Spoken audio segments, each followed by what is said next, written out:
आप सभी को नमस्कार। आज मैं आप सभी के समक्ष बर्बरीक की कहानी लेकर आई हूँ कि बर्बरीक कौन है और बर्बरीक का नाम खाटू श्याम कैसे पड़ा। तो श्रवण करते हैं ये कहानी। बर्बरीक, जिन्हें खाटू श्याम के नाम से भी जाना जाता है, यद्यपि महाभारत में उनका यह नाम कहीं भी दिखाई नहीं देता। महाभारत के एक महान योद्धा थे। वे घटोत्कच और अहिलावती के सबसे बड़े पुत्र थे। उनके अन्य भाई अंजन पर्व और मेघवर्ण का उल्लेख भी महाभारत में दिया गया है। बर्बरीक को उनकी माता मौरवी ने यही सिखाया था कि सदा ही पराजित पक्ष की तरफ से युद्ध करना, और वे इसी सिद्धांत पर लड़ते भी रहे। बर्बरीक को कुछ ऐसी सिद्धियां प्राप्त थी जिनके बल से पलक झपकते ही महाभारत के युद्ध में भाग लेने वाले समस्त वीरों को मार सकते थे।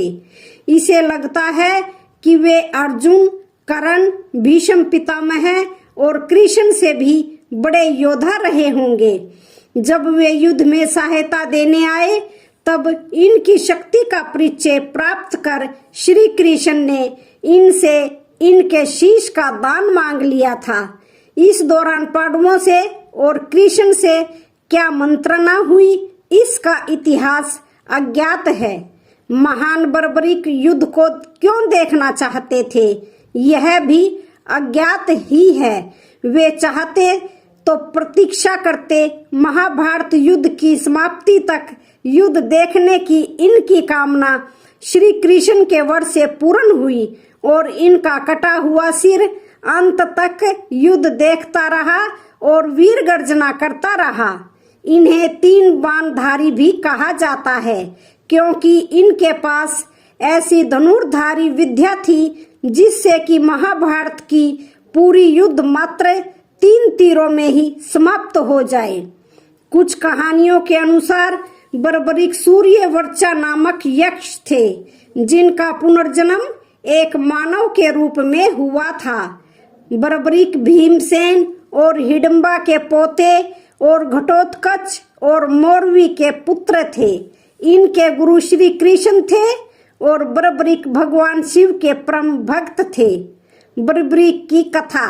बाल्यकाल से ही वे बहुत वीर और महान योद्धा थे। उन्होंने अपनी माता के कहने पर युद्ध कला भगवान श्री कृष्ण से सीखी और उनके प्रशिक्षण में वे अजय योद्धा बन गए। माँ आदि शक्ति की तपस्या कर उन्होंने असीमित शक्तियों को भी अर्जित कर लिया। तत्पश्चात अपने गुरु श्री कृष्ण की आज्ञा से उन्होंने कई वर्षों तक महादेव की घोर तपस्या करके उन्हें प्रसन्न किया और भगवान शिव शंकर से 3 अभेद बाण प्राप्त किए और 3 बाणधारी का प्रसिद्ध नाम प्राप्त किया। साथ ही अग्निदेव ने उनसे प्रसन्न होकर उन्हें अपना दिव्य धनुष प्रदान किया। महाभारत का युद्ध कौरवों और पांडवों के बीच में हो गया था। अतः यह समाचार बर्बरीक को प्राप्त हुआ तो उनकी भी युद्ध में सम्मिलित होने की इच्छा जागृत हुई। जब वे अपनी माता से आशीर्वाद प्राप्त करने के लिए पहुंचे तब मां को हारे हुए पक्ष का साथ देने का वचन दिया। वे अपने लीले घोड़े, जिसका रंग नीला था, पर 3 बाण और धनुष के साथ कुरुक्षेत्र की रणभूमि की ओर बढ़ते गए। श्री कृष्ण ने ब्राह्मण वेश धारण करके बर्बरीक से परिचित होने के लिए उन्हें रोका और यह जानकर उनकी हंसी भी उड़ाई कि वह मात्र 3 बाण से युद्ध में सम्मिलित होने आया है। ऐसा सुनने पर बर्बरीक ने उत्तर दिया कि मात्र 1 बाण शत्रु सेना को परास्त करने के लिए पर्याप्त है और ऐसा करने के बाद बाण वापस तर्कस में ही आएगा। यदि 3 बाणों को प्रयोग में लिया गया तो 3 लोकों में हाहाकार मच जाएगा। इस पर श्री कृष्ण ने उन्हें चुनौती दी कि इस पीपल के पेड़ के सभी पत्रों को छेद कर दिखलाओ। जिसके नीचे दोनों खड़े थे। बर्बरीक ने चुनौती स्वीकार की और अपने तुनीर से एक बाण निकाला और ईश्वर को स्मरण करके बाण पेड़ के पत्तों की ओर चलाया। तीर ने क्षण भर में ही पेड़ के सभी पत्तों को भेद दिया और श्री कृष्ण के पैर के इर्द गिर्द चक्कर लगाने लगा, क्योंकि एक पत्ता उन्होंने अपने पैर के नीचे छुपा लिया था। बर्बरीक ने कहा कि आप अपने पैर को हटा लीजिए, वरना ये आपके पैर को चोट पहुंचा देगा।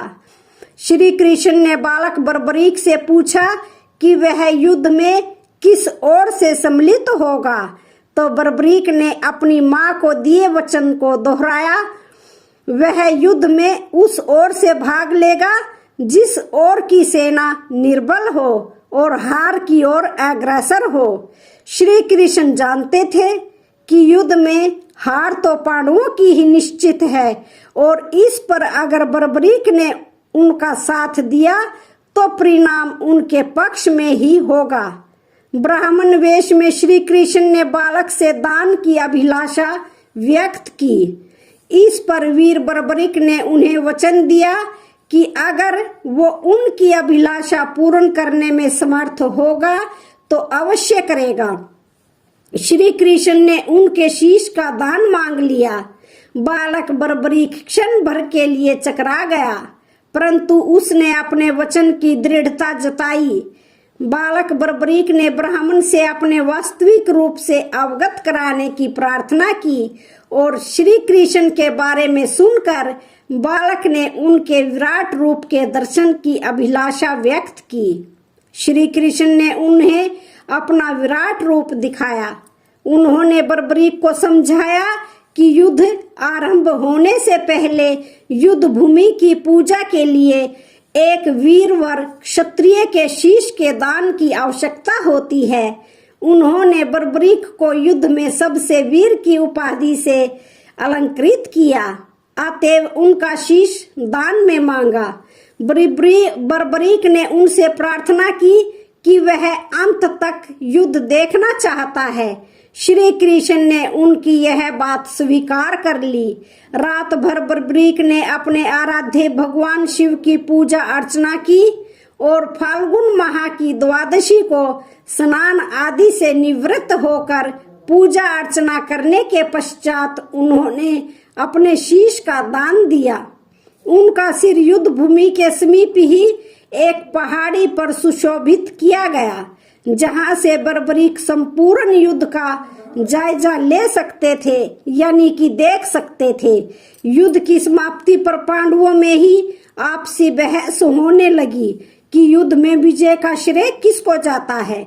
इस पर श्री कृष्ण ने उन्हें सुझाव दिया कि बर्बरीक का शीश संपूर्ण युद्ध का साक्षी है, अतएव उससे बेहतर निर्णायक भला कौन हो सकता है। सभी इस बात से सहमत हो गए। बर्बरीक के शीश ने उत्तर दिया कि श्री कृष्ण ही युद्ध में विजय प्राप्त कराने में सबसे महान कार्य किया है। उनकी शिक्षा, उनकी उपस्थिति, उनकी युद्ध नीति ही निर्णायक थी। उन्हें युद्ध भूमि में सिर्फ उनका सुदर्शन चक्र घूमता हुआ दिखाई दे रहा था, जो कि शत्रु सेना को काट रहा था। यह सुनकर श्री कृष्ण ने बर्बरीक को वर दिया और कहा कि तुम मेरे श्याम नाम से पूजे जाओगे। खाटू नामक गांव में प्रकट होने के कारण खाटू श्याम के नाम से प्रसिद्ध हो जाओगे और मेरी सभी 16 कलाएं तुम्हारे शीश में स्थापित होंगी और तुम मेरे ही प्रतिरूप बनकर पूजे जाओगे।